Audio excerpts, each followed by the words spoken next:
Welcome to the Relief from Grief podcast, hosted by Mrs. Miriam Ribiat and brought to you by Mayrim.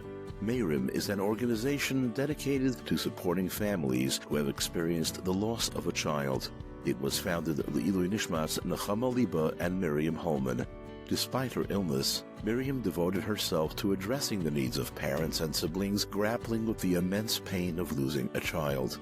She felt this loss deeply, having experienced it firsthand when her older sister, Nechama Liba, passed away.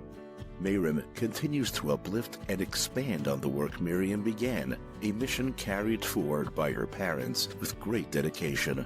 If you have any questions or comments for the speaker, or if you'd like to suggest a guest for the podcast, please email us at relieffromgrief@mayrim.org.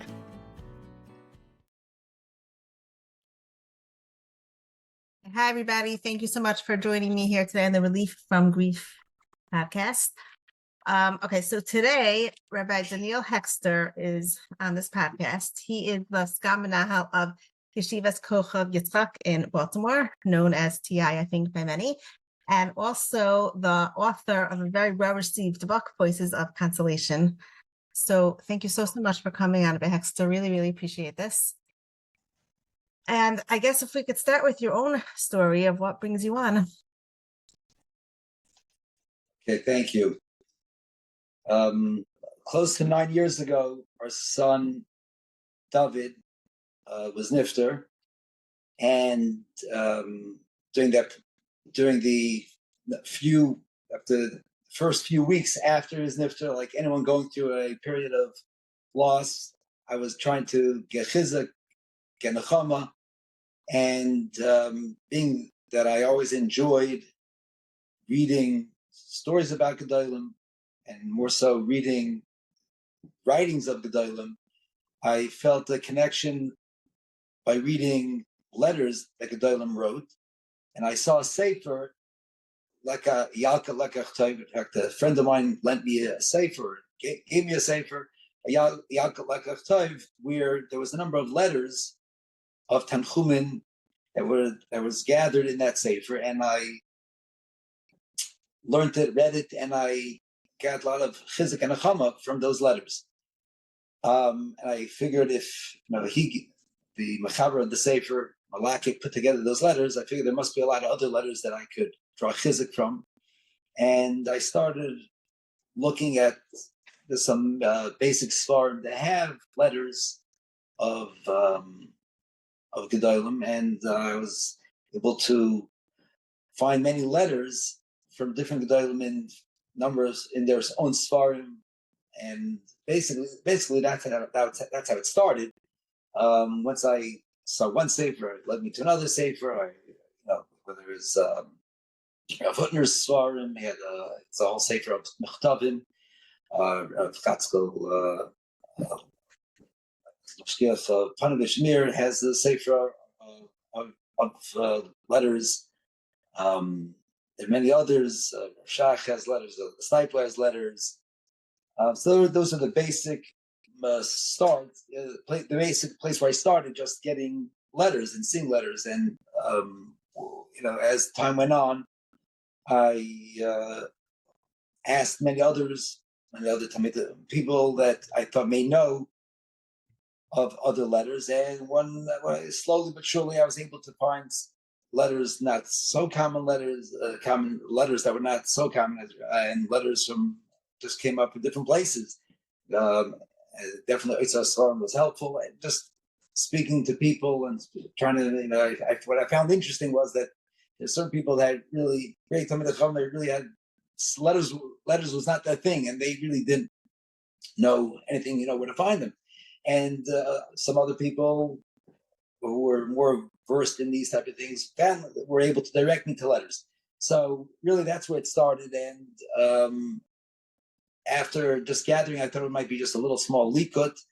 And as time went on, I was able to get over 100 letters. And it became, I guess, in a certain way, I got tremendous chizuk. Just, going through that tkufa, or the first month, and after that, within that first year, it's a journey, and it was something what I think anyone who has gone through knows that it's not easy, and being able to connect to someone or something and draw chizuk and draw the Torah perspective is so meaningful and so important.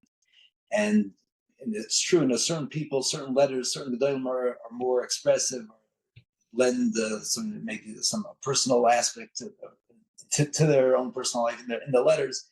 And I definitely was able to connect to a lot of the letters, and it gave me a lot of chizuk. And I figured that if I was able to draw some chizuk from it, I might as well put it together, and maybe I could give some others the chizuk, the nechama that I was able to get from these letters. And after, I think it was maybe 3 years after our son David was nifter, I was able to put together, was able to publish the Sefer Vayinachem David.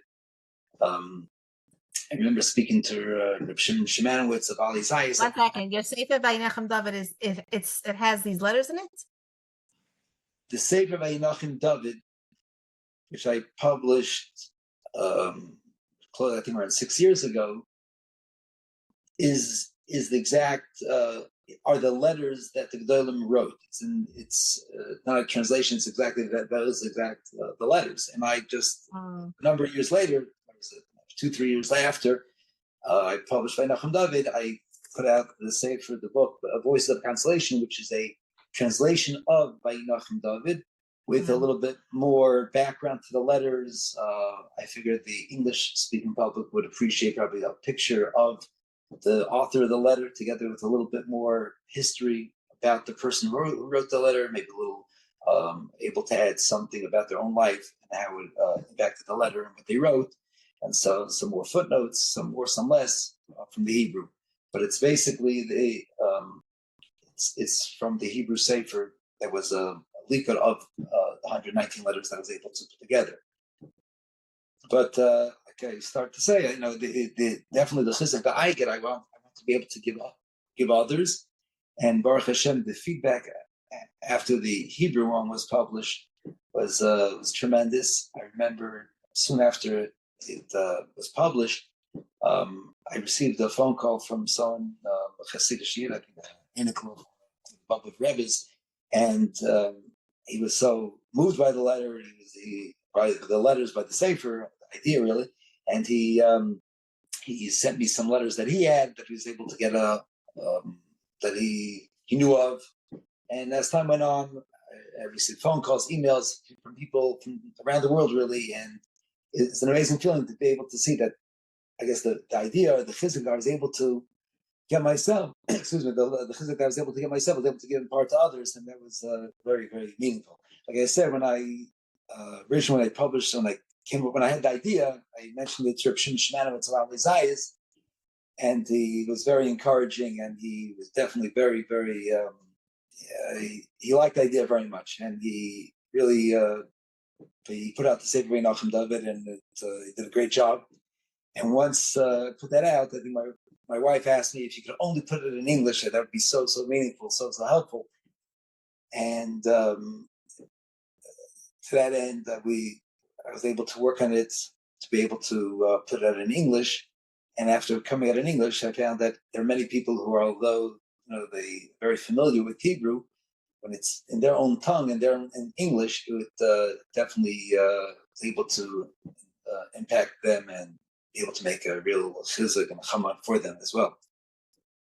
Do people connect to the letters that are written only to bereaved parents, or they connect to the letters that are written on other kinds of deaths also? It's a good question. I found that, soon after I published the original Vayinachem David, the first Sefer, there's a woman called me from Eretz Yisrael and said to me, thanked me for the Sefer, and said, you should know that she was going through a very difficult kuf in her life, and she said the Sefer, it happened to be I think she also had a loss of a child, but she said the Sefer had helped her not only to deal with the loss that she experienced, but also with many other challenges that she was facing.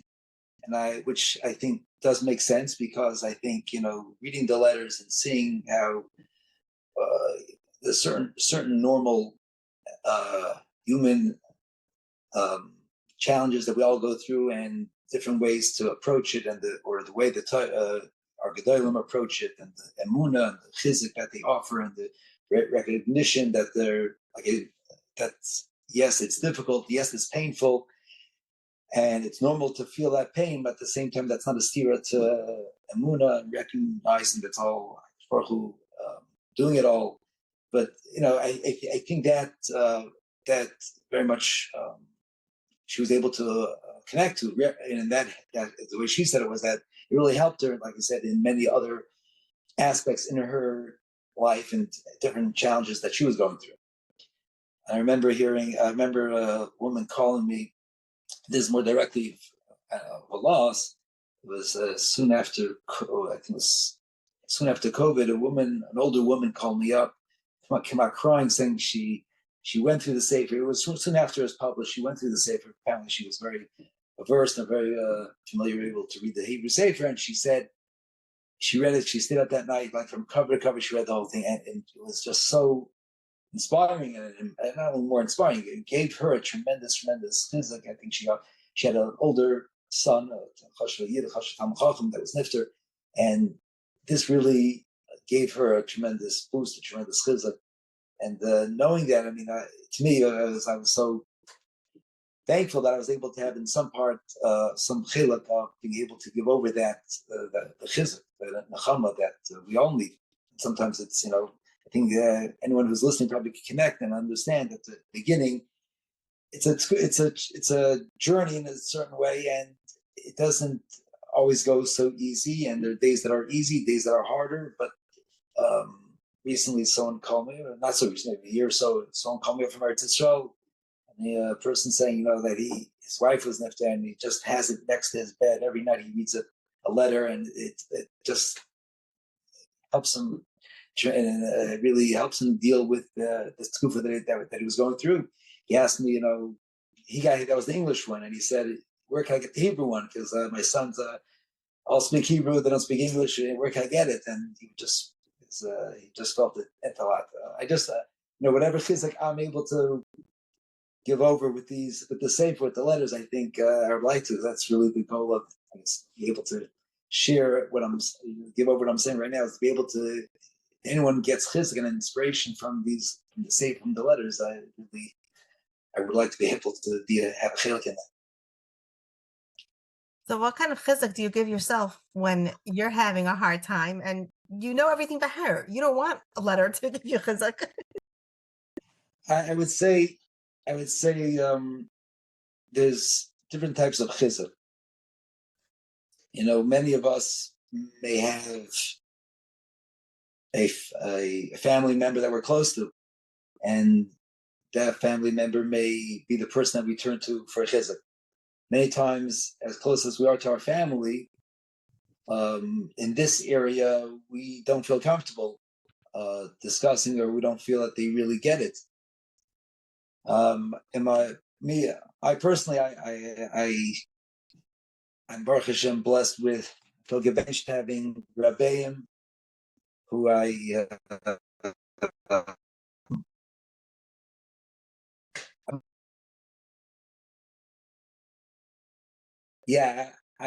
feel very fortunate that I have Rabbeim to connect to speak to.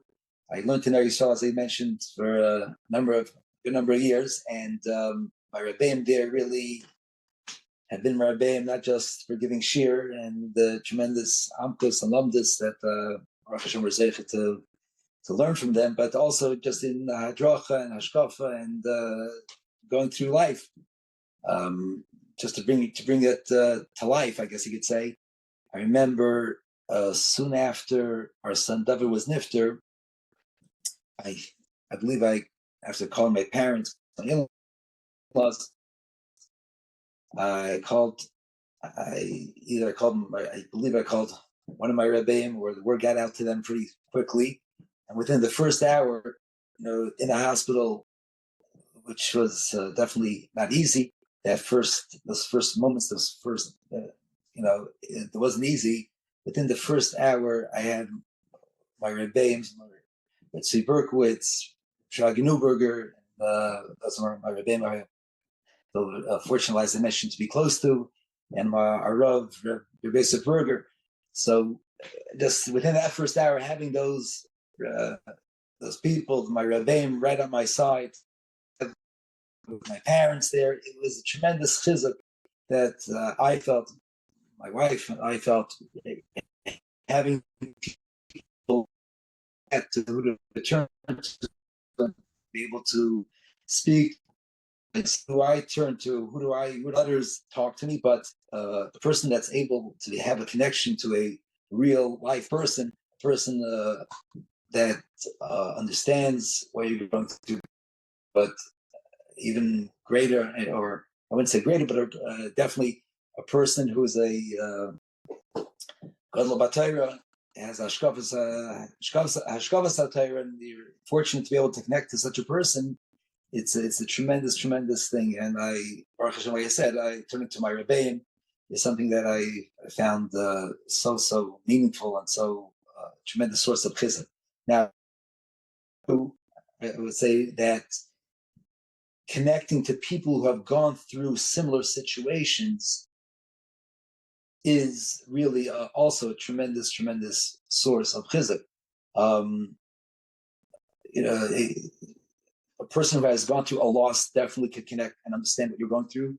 But sometimes even a person who has not gone through a loss, but has gone through challenging times, that's also a tremendous source of chizuk. So over the years, meeting people, seeing people, talking to people, hearing from people who have gone through different challenges, that definitely knowing that they're there for you, definitely that you're able to talk to them, they understand you, you understand them, that's also a tremendous source of chizuk.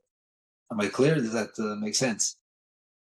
It's interesting because I know anything when grief, anything makes sense, but I hear a lot more the opposite, that like losing a child is like the worst thing possible. So even if a person went through a challenge, they didn't go through anything as horrible as this. So don't pretend that you could understand.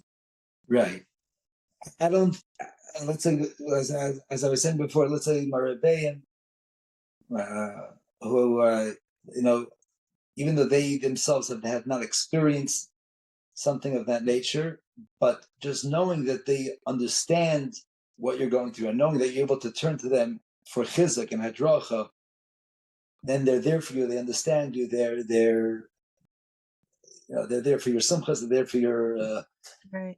difficult, challenging times. That itself, knowing that there's someone that's there for you, they're giving you the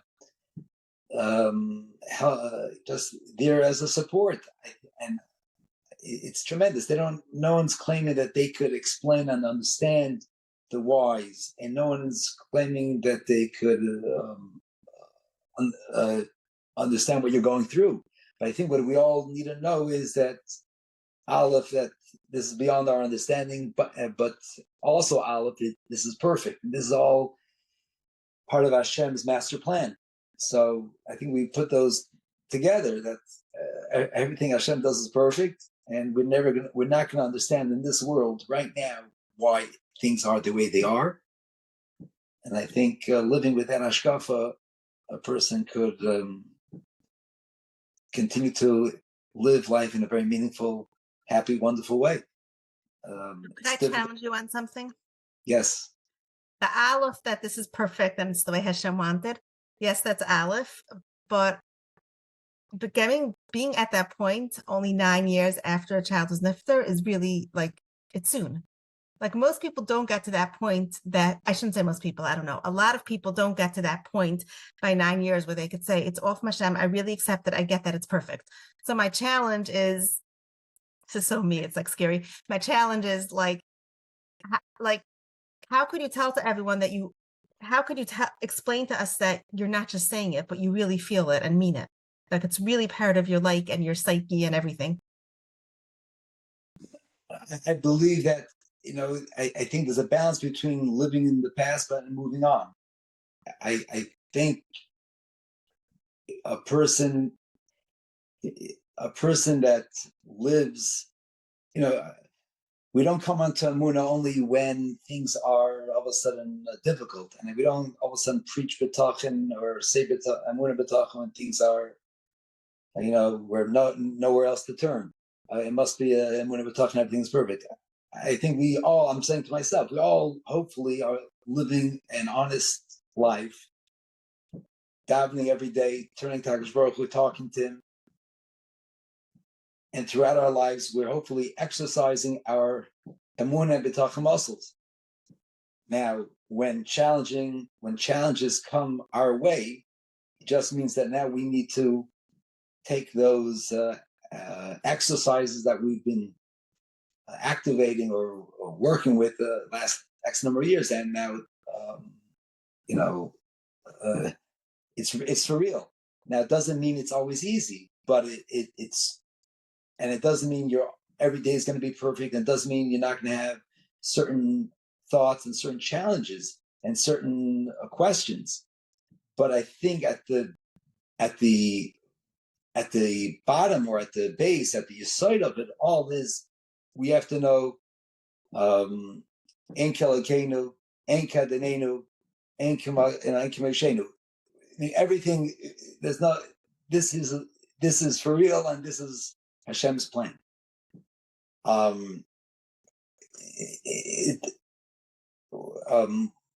guess what I'm saying is that it doesn't mean that it can't be does not mean a person can't cry. It doesn't mean a person can't have difficult days, difficult weeks, difficult months.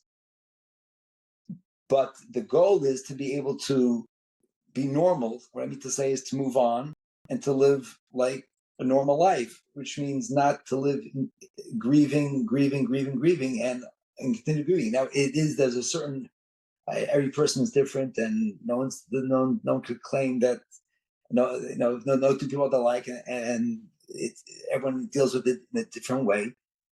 But I think the goal is that, yes, we remember our child and we live with him in our hearts, and we wish we could see him in again.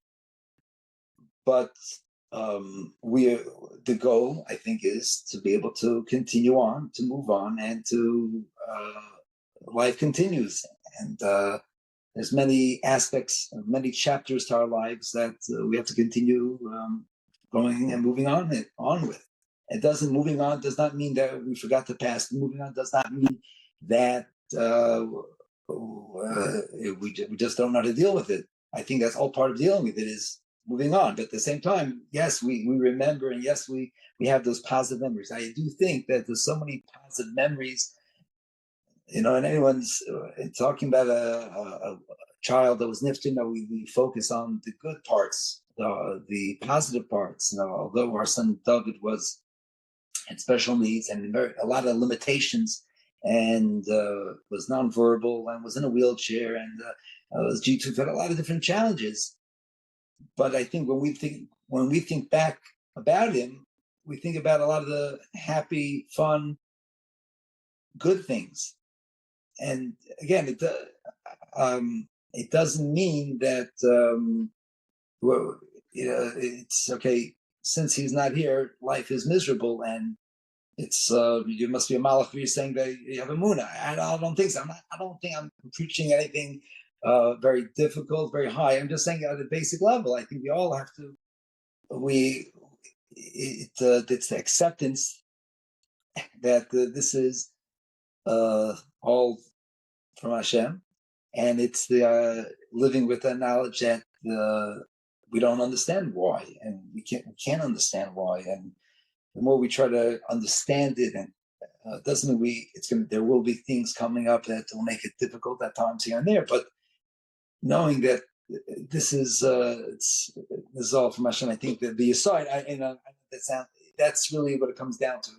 It comes down to we're not going to understand it right now yet in this world, and ultimately it's perfect. It's Hashem's plan. That, again, I was saying it over and over, as you see from letters from many Gedolim, that it's normal to feel pain. It's normal to feel it's difficult. Normal. That's not and someone that's going to claim that you have to live with stark emunah b'tachon, and if you cry and you question, our goal is not to question why this happened. Our goal is that if we don't understand it. But there will be, if a person does have these thoughts and does have these feelings, that's part of our what we have to deal with. But I think if we get back to hopefully the better times of understanding it, this is all part of Hashem's master plan. I think we'll have a much easier time moving on, living a productive, happy, wonderful life. I may have mentioned this before. I remember hearing a number of years ago a story, and maybe if you want me to mention, I'll mention now, or maybe dashing too much. No, go ahead. There was a person. I think a little bit before the war. I think maybe I seem to remember there was a person, I don't know his name, but he was a child. It was Rabbi Hexter, and he was, if I remember the story correctly, it was around Simchas Torah time, and they were singing, they were dancing together, and the child came over to Rabbi Hexter and asked him a simple question. He said, "Why do we say Ein Kalakenu, Ein Kadanenu, Ein Kamashenu? Then we say Mi Kalakenu, Mi Kadanenu." Child asked, it should be the other way around, Mi Kalakenu, and then Ein Kalakenu. First goes the question, then goes the answer. That was, I think, the basic question he asked Rabbi Yosef Chaim Zon. And Rabbi Yosef Chaim told him, the mashal, he said, there are many caves in Yerushalayim. A person could go into the cave and never come out. So a wise person, when going into the cave, he would put markers on the to know how to the way he puts markers in the cave so he knows when he walks in he's able to get out. So that's a successful cave goer, I guess, knows how to get in and out.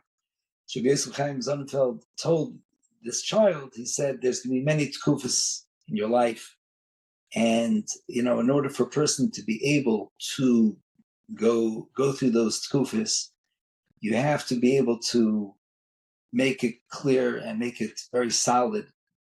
Ein kalakenu, ein kadanenu, ein kamakenu, ein kamishenu. First, you have to crystallize that. You have to make that very strong. Then, once you're faced with those questions, mi kalakenu, mi kadanenu, okay, it's going to come your way. You're going to have those questions. You're going to have them, but you've established ein kalakenu, and it's much easier to deal with. So I think that idea, that same message of, yes, there's going to be tkufas, yes, there'll be times, yes, there'll be days, moments, weeks where we struggle, different ways we struggle, whatever it might be. But and there could be a husband that's having a hard time and the wife has it easier, and it could be the opposite, and that's, I think, normal. But just recognizing that we're not privy to HaKadosh Baruch Hu's master plan yet. At times when Mashiach comes, we'll be able to get it all and see it, understand it, and it all makes sense. But right now, in this world as we see it, we're not going to understand everything. But just know everything is with a cheshbon. And I think that helps me on a basic level to be able to live healthy, hopefully. Is that clear? Very clear. I think that I reached out to you originally because I'm not sure if it was this story or something else, but the story with Rabbi Hanan Wasserman, that he, after his son, Rabbi Naftali, was nifter, right? Is that her son's name? Okay, I don't think I told you this story because I'm not familiar with it. Oh, okay, fine. So we never talked about it. I had such a hard time with it. He said that he, like, for the 7 days of Shiva, he really cried and cried and cried. And then after that, he got up and he was like, okay, it says Zayin B'chi, and I'm done crying. And this is what the Torah says, if you live according to, and I was like, but there's still emotions. How can it be? I know. So I can't, Rabbi Hanan was known not to be such a, maybe more, I don't know if the word's reserved or maybe not as emotional, and there are maybe madregas like that. But I think for most of us, or even looking in Svarim, you do see the Torah wants us to have emotion. The Torah does see the Ramban. You see, the Ramban says, "V'yidemar" does not mean that he did not cry. It means, we didn't question Hashem's judgment, and The same way the Ramban writes that the person, when a close relative of one goes on a trip somewhere, there's a lot of crying, just because you miss him, that's normal. He said the same thing when a person is nifter. It doesn't mean you shouldn't cry. Of course, you're supposed to cry. I'm a sign in the Sefer, I think there's a Vaz, she was Vaz that says there was an Adam Gadol, apparently a song that was very strong opposed to crying and about, and he writes very strongly. That's not the Derech HaTorah. That's not the Derech. What's the Ramban? That's Ramban and Jaras Adam, maybe other places that, and you see from throughout. You see, many Gedolim who, I'm just saying, in the more recent times, I guess people who maybe we could connect to, or in some way, just as a name, the Pnei Menachem, the Ger Rebbe, had two children that were nifter. One was born with medical challenges, and a son of his that was already older. There was hit by a bus. Eventually, he died. And during that first year, he wasn't able to say his regular shir klali. At that time, I think it was Rosh Yeshiva, but he said a chumash shir, and then maybe it was through Lamdas and etc. But then it was written. He writes, I think, Dakdama to that sefer that during that first year, he just couldn't say the regular shir. I don't think he said, okay, and I have to be back to myself. Maybe certain people are zeicher to it, but I think it's normal to understand that for most of us, there's a certain emotion, normal, but you'll get to be regular, back to yourself. But it takes time, and I think it's hard to say, okay, I have heard about certain people that they've said, they went from one sugya in Shas to the sugya of Hilchos Avelos, and they went back to the regular. It doesn't. It's hard for me to believe that. I think that HaKadosh Baruch Hu created us with human emotion, and we're supposed to feel emotion, and we're supposed to cry, and okay, like everything, the Torah is giving us limits and parameters, how much, and hopefully we're able to. I like though what Rebbe Shach, this I read in your book, right? Rebbe Shach said that it was very hard, and they had to make a new start, so that's why they came to Eretz Yisrael. Yes, right. So she read Rebbe Shach, which I was sign. I referenced it in the book Pathways to Greatness, or something like that, where they read about Rebbe Shach, and in that book they write Rebbe Shach said that was the reason why they decided to leave Europe, and that was really their hatzalah, was because after they having get clapped, after they lost their daughter, which seems to be the biggest loss in a person's life, they had to make a decision where to go, and leaving, starting a whole new life. And she writes, she just couldn't move on. Now, I can ask the same question with Kaman, Rebbe Shach. Aren't you a Maimon? Don't you know what Hashem did was right? Don't you know Hashem is a Kol Yachol? Don't you know Hashem expects more from you? But there's a certain human emotion that it's hard. So now in there, Rav Shach and Rebbe Shach felt, okay, it's right now too difficult in this matziv where we are. We need to start new. We have to start somewhere else, and that's what they did. There's others. I mean, Tzvi Pesach in the letter he writes also how difficult it was hard. It's hard. It's difficult. Shmuel Birnbaum he lost two children, and his kidduah, it wasn't easy. And those two of us were not easy. I mean, I think anyone, and I'm just quoting Gedolim Yisrael, who, or again, we recognize the Gadol as being the Gadol and as being a tremendous person, but it doesn't mean that they lack emotion. That's hard.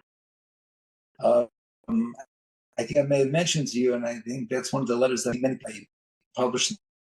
Say for a letter from the Rambam. This letter, the Rambam writing to Rabbi Yefes, a Dayan in Eretz Yisrael, and he mentions apparently Rabbi Yefes had a taina on him why he didn't respond to him, and the Rambam writes, "You have a taina on me, I have a taina on you. Where were you when my father was nifter, my brother was nifter? He seemed to have a taina on him." But more so, the Rambam writes, it's been 8 years. 8 years since my mother. It was 8 years since my brother drowned.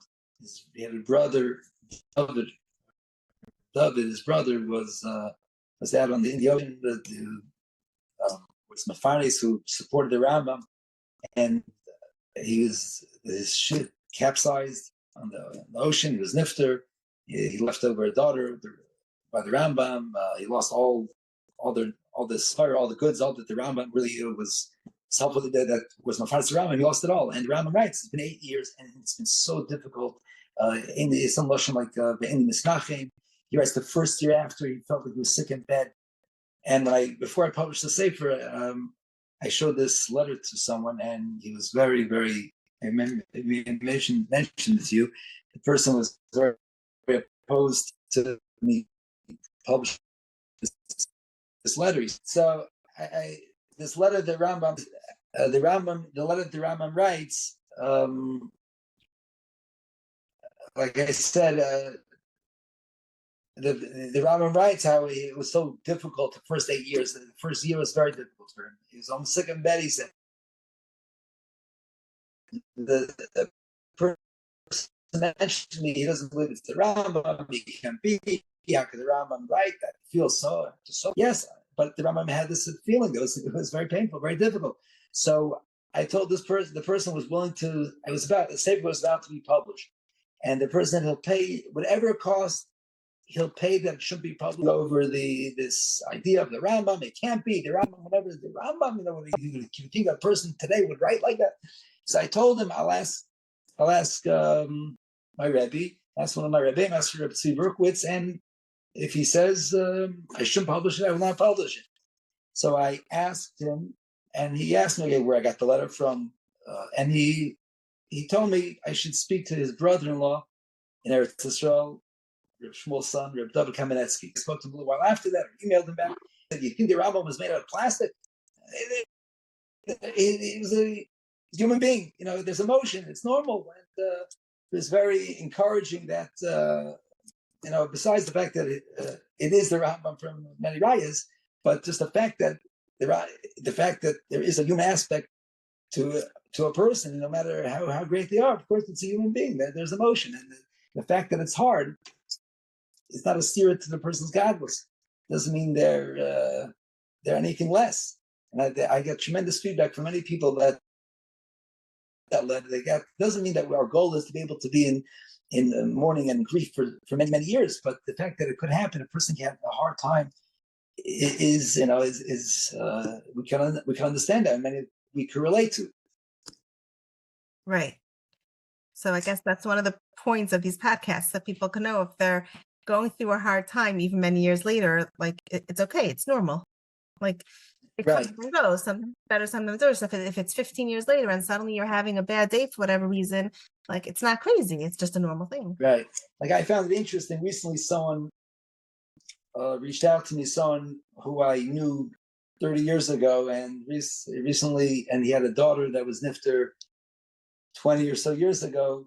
Recently reached out to me, and he he had some questions, and we had discussions. And for me, in a certain way, it opened my eyes up. Like, say, wait, his childhood was nifter 20 years ago. Like, I thought, like, just the first year, 2, 3, 4, 5, but it resurfaces in different ways, different kufas, different emotions during different parts of a person's life, whether it be a chasna, whether it be an anical, whether it be different kufas. And I think that's a normal way of how things work. And it doesn't mean all is lost. It just means that that's a certain feeling of normal feeling that the person has, and we have to deal with it and understand that we go back to our recognition of our emotion, that it's normal, and at the same time recognizing that we're going to be able to get back to our normal way of life without forgetting the past, but in a certain way we'll move on. And but this is all normal.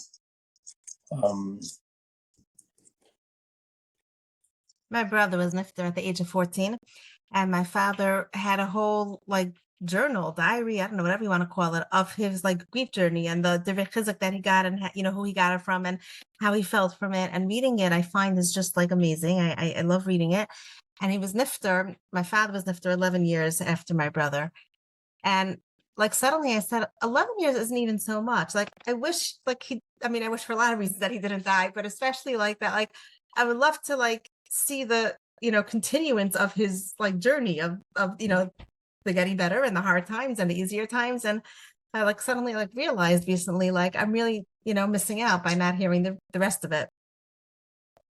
That was just interesting to me. They get tremendous child or whatever it is. And other people say, no, it's too painful, too hard. So it's like, right. For me, I like, why wouldn't you want to be a child? Like, it's a child. It just, you can connect him in a certain way. You see him, you remind yourself of those wonderful times, the times that you were able to be with him. And others feel like, no, it brings me to that difficult, painful state of nothing. So is one right, one wrong? I think it depends. Even amongst Gedolim, there's stories about he couldn't talk about certain things. It was so painful. And we went to Menachem Obel's, and they asked him, "Why don't you talk about your own child?" He said, "I couldn't. It was too hard." So and others are different than that. But I don't think there's one answer. But I think no two people are the same, and there's no right answer. But I think it's true to say that some people get having just as a picture, as an example. That talks to them and it gives them they appreciate, they enjoy that, and others too painful. Right, totally. Okay, I guess I don't know if there's anything that we didn't talk about that we should have talked about before we end. Many times, maybe when we hear it, there's a Chazal say, if a person sees hardships coming upon him, he should be in a fashbrish b'maisav. He should look into his ways, check his ways. He should do tshuva and be misak in his ways. I do think many with a loss, I think many of us, and maybe I'm wrong, but I think many all of a sudden start being very hard on themselves, or thinking to themselves, okay, why did that happen? What did I do wrong? Why is Hashem punishing me? That type of reaction. And I was I quoted in the footnote in the Sefer that it was known that the Chazon Ish would say that Stipler said this to a father after he came to him with a sin like, "Which I improve?" And then after losing a child, or which I should tshuva, and he said Chazon Ish would say, when Chazal, only the Chazon Ish can say this, that when Chazal say the Yafashmish Ma'isa, to say nowadays we could know directly why this is happening and what we need to change and what we need to improve.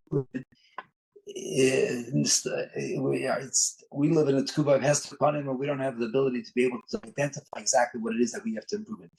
It's true, generally we come close to HaKadosh Baruch Hu, but to know exactly, this is this and this is that's all part of, we don't know. We can't, it's all, the biggest thing is to accept that this is from Hashem, and the Emunah Shlema will continue to serve him with my full heart. Now, doesn't mean it'll always be easy, but that's the greatest thing I think that you can say is, I'm going to do whatever I can, just because whatever happened doesn't make me any less distance from you, and it's going to bring me closer to be able to figure it out. And that's what the disciple would say, and the Rabbi Hexter would say, and others would say, that we can't figure it out, and to start probing and trying to make cheshbonos like that will just make things worse for us.